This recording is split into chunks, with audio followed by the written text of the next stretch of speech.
When you think about it, COVID has disrupted a lot of our sports plans, including some that athletes had prepared their whole lives for. That's what happened to U.S. figure skater Vincent Zhao at the Beijing Olympics.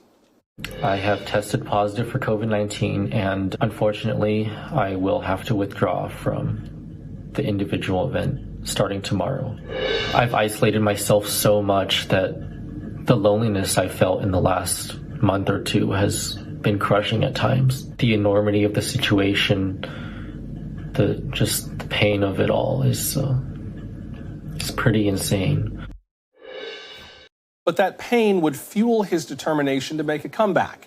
And last month, the 21-year-old placed third at the World Championships. Now, he's finished better than third before, but Zhao called it one of his most meaningful performances. He posted on Instagram, quote, "When I made the decision to compete at Worlds, it was due to one thought, and one thought alone, that I didn't want to live the rest of my life with the regret that I didn't at least try," unquote. Vincent Zhao is a two-time Olympian and two-time world medalist, and he joins us now. Mr. Zhao, welcome to the program. Good to have you with us. Thank you so much. Good to be here. Let me start with the World Championships and that third place finish and how you reflect on that now. You wrote that Instagram post saying you didn't want to live with the regret that you didn't at least try. Now that you have made that try, placed third, how does it feel in retrospect? This is one of the biggest personal accomplishments of my career.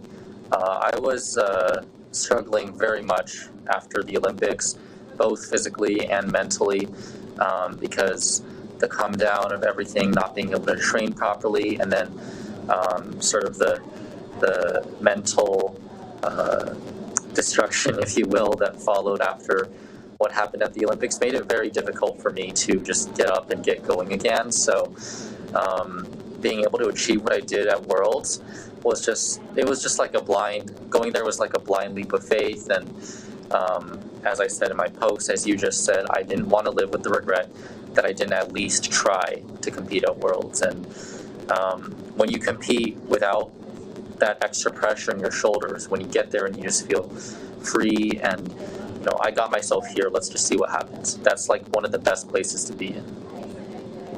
Talk about that turnaround from the COVID test. And I remember when that story broke and I was like, damn, I felt my heart went out because I knew how hard it is to kind of rev yourself up for something like that and then just have to stop all of a sudden. Talk about the process of turning that around and getting ready to go compete at Worlds. What was that like? Honestly, I almost did not go to compete at Worlds. The day after we were supposed to confirm our flight to France, where Worlds was, my parents were still talking to me about, let's go on vacation next week. And growing up with a very strict skating mom who, never,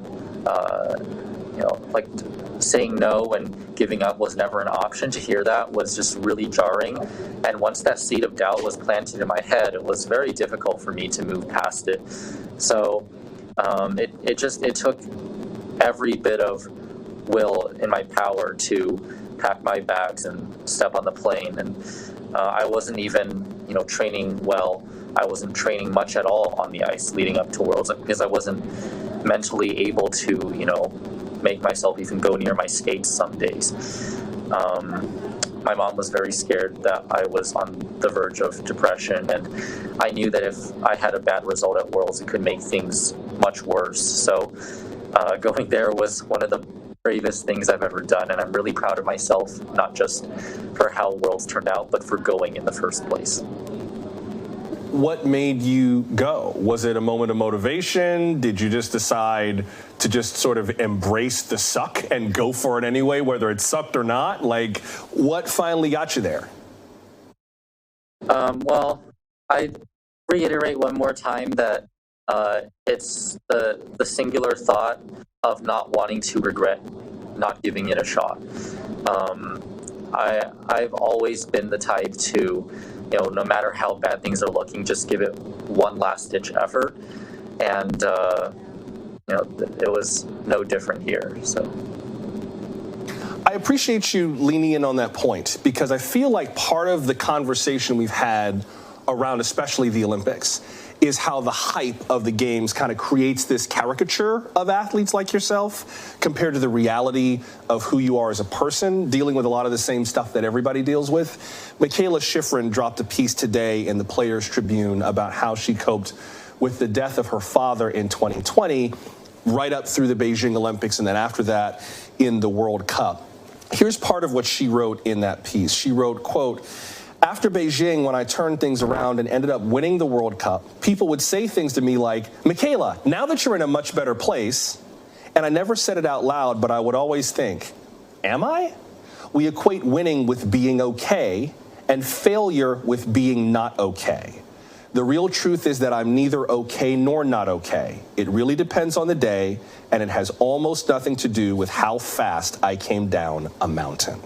That's from Mikaela Shiffrin's piece in the Players Tribune. We will share that out online at NBC Now tonight. But I wonder, based on that piece, how you manage people's perceptions of your athletic performance when you are a three-dimensional person like everyone else, dealing with what everyone else is dealing with.